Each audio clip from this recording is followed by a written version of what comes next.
Kung gusto mong kumain habang pinapanood ang kabuuan ng Auckland, go ka na dito.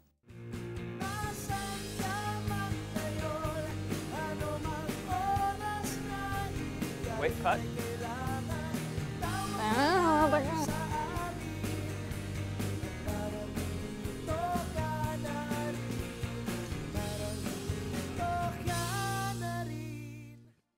Sa aming pagbabalik, kilalanin ang mga kababayan natin na malayo na ang narating sa New Zealand. Tunghayan ang kanilang makukulay na kwento ihahatid ng batikang broadcast journalist na si Rowena Orejana. Dito pa rin sa Pinoy Z!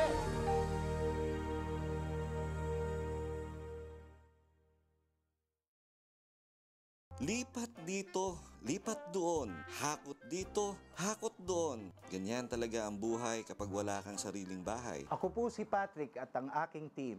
Welcome to New Zealand Home Loans. New Zealand Home Loans offers a fully transactional home loan account with no bank fees. We specialize in a personalized debt management system that allows our clients to save a lot on interest. Our goal is to make our clients financially free at the soonest possible time. Sa New Zealand Home Loans, abot kamay ang inyong pangarap.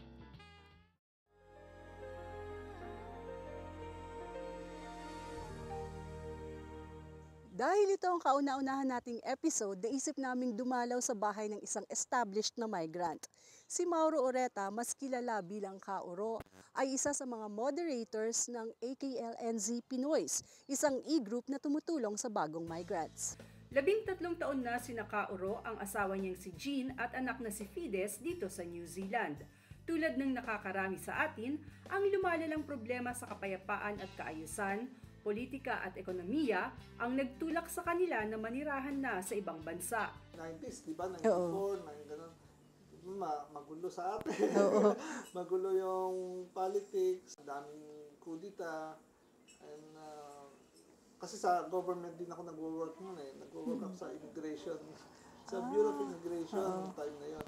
So nakita ko rin kung paano, very unstable ba ang situation sa atin, di ba?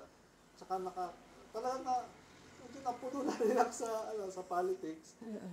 So, inano ko talaga na makapag-settle overseas. Nagkataon naman at that time, nakita ko na advertisement about New Zealand na tumatanggap sila ng mga migrants, application for immigration. So, wala, nang baka sakali lang ako, pumunta ako sa New Zealand Embassy at that time. Yun nga, open naman sila, walang mga nakapila. Subalit di tulad ng nakakaraming migrants, nasa Amerika na sila bago nagdesisyon na pumunta dito. May magandang trabaho si Kauro doon at may mga kapatid, subalit nang lumabas ang kanilang PR dito, di na nila pinalagpas ang pagkakataon. Dito, simple lang talaga lahat. Marami kang oras para sa pamilya kasi ang travel time mo maiksi lang, 15 minutes, nasa work nga ako, tapos ng work, hindi ka guys sa atin, maraming overtime, di ba? Dito, overtime kami, bayad. So, usually, madalang yung may overtime. So, after half hour, nasa bahay ka na uli. Ang kaiban lang siguro dito, sa atin sa Pilipinas, dito, lahat ng gawain bahay, ikaw ang gagawa. Si Jane, siyang nagluluto. Ako naghuhugas ng o tagahugas, paglalaba, lahat, kayo lahat, tulong-tulong kayo lahat gagawa. Napuna rin ni Kauro na iba ang mga Pilipino dito sa New Zealand. Mas palakaibigan, mas matulungin, at mas malapit sa isa't isa. Pagpunta namin dito, sa airport, doon lang kami nagpili ng mga accommodation, pili lang kami ng mga hotel na pwedeng tuluyan. Tapos paglakad-lakad namin sa Queen Street, sa downtown, may na-meet kami mga Pinoy. Yun nga, nakita namin yung nakasabay ko lang sa pila sa immigration office sa Pinoy. Niyaya na kami mag-lunch sa kanila, yung baga sabi niya, gusto mo punta ka sa amin, lunch tayo, sinundo kami the following day. At dahil rin sa kagustuhang tumulong sa mga kapwa Pilipino na nais ring mag-migrate dito, nabuo ang AKLNZPinoys.com. Nag-umpisa lamang ang involvement ni Ka Uro sa grupo sa pamamagitan ng kanyang blog. Eventually, may mga readers ng blog na yung mga gustong mag-migrate din dito sa New Zealand, binabasa nila yung blog ko. Tapos, humihingi sila ng mga konting advice kung paano buhay dito, paano mag-apply. And then, doon ako napunta naman sa mga online forum. So, yun, sulat-sulat sa online. Until, yung mga Pinoy sa atin na gusto nag-apply in the process of applying dito sa New Zealand, nag-form sila ng Yahoo group, yung Pinoys to NZ. Don't know if you're familiar with that Yahoo group. Pero yun ang yun talagang malaking Yahoo group ng mga Pinoys na nag-apply dito. Bali, ang naging purpose ng group na yan, parang sila natutulungan sa pag-apply dito, paano mag-fill up ng application, ng expression of interest, may mga questions sila sa isa't isa, sila mismo nagtutulungan. Pagpunta ng Bangkok, may interview sila sa New Zealand Embassy sa Bangkok, sama-sama sila. Until 2005 na, yung ibang mga dating members ng Pinoys to NZ, na mga first batch na nakapagpunta dito, since kumbaga wala na sila masyadong maitutulong sa Pinoys to NZ, tapos na-meet ko rin yung mga yon, mag-form na lang ng ibang Yahoo group dito na sa New Zealand, yung Auckland NZ Pinoys. Kamakailan lamang ay nagkaroon ng second reunion ang Auckland NZ Pinoys.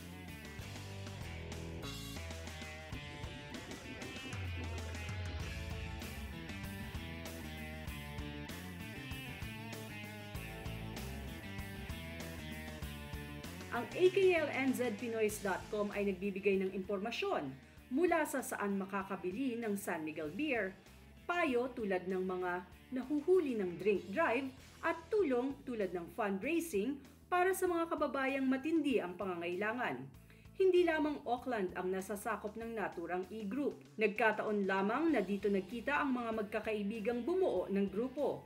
Bagamat maganda ang pakay ng grupo, di pa rin maiiwasan na may mga naiinis dito. Particular siguro yung mga immigration consultants na kumbaga, instead na sa kanila pupunta, para magtanong ng mga advice and that sort of thing, doon na lang sila sa Yahoo group na kumukuha ng advice. Ganun pa man, patuloy ang grupo sa pagbibigay ng impormasyon, payo at tulong sa mga Pinoy dito. Dahil alam ni Ka Uro, maganda talaga manirahan dito sa New Zealand kung may lakas ng loob at tiyaga ka lang. Inaamin niya na hindi ito para sa lahat. Kanya-kanya ang iginuguhit ng kapalaran at maaari rin namang mas maganda ang kakalabasan ng buhay ng iba kung mananatili sila sa Pilipinas o magmamigrate sa ibang bansa tulad ng US o Canada. Subalit para kay Ka Uro, palagay ko kung hindi ko tinuloy, mas magkaka-regret ako. Diba? Para sa Pinoy Z, ako si Rowena Orejana. Kompletos recados ang Pinoy Z, kaya sa aming muling pagbabalik, alamin ang sikreto sa pagluluto ng masarap na pakbet. It's Cooking It Up with Gigi para sa inyong naiibang panlasa.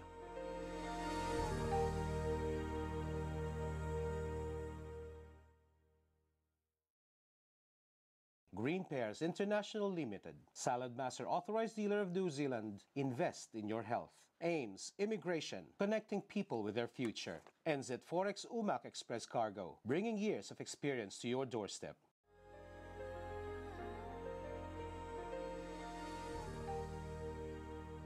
Magandang araw po sa inyo.